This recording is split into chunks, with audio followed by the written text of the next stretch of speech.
আসসালামু আলাইকুম রহমতুল্লাহ। কেমন আছেন সবাই? আশা করতেছি সবাই ভালো আছেন। তবে আমরা নিজম দ্বীপবাসী অতটাও ভালো নেই। আপনারা দেখতেছেন এটা হলো আমাদের নিজম দ্বীপের বন্দর জেলার বড় মাদ্রাসা। মাদ্রাসার অবস্থা একবার দেখেন। মাদ্রাসার ভিতরে প্রচুর পানি, 1 হাঁটু পর্যন্ত পানি ঢুকে গেছে। সবকিছু মিলে ধরতে গেলে আমরা নিজম দ্বীপের মানুষ অতটাও ভালো নেই। এই হলো আমাদের মাদ্রাসার ভিতরের অবস্থা। এই হলো আমাদের বন্দর জেলা মাদ্রাসার ভিতরের অবস্থা। পানি বাড়তেছে, আরো বাড়বে।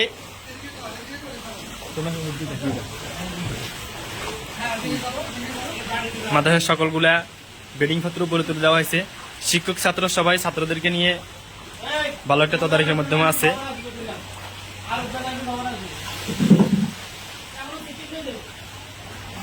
এটা হলো মাদ্রাসার ভিতরের অবস্থা। তার মানে আপনারা বুঝতেছেন বাইরে কি অবস্থা হইতেছে। মাদ্রাসা এখনো পানি বাড়তেছে, আরো ঢুকবে। এটা মাদ্রাসার বাহিরের অবস্থা। সবাই আমাদের জন্য দোয়া করবেন।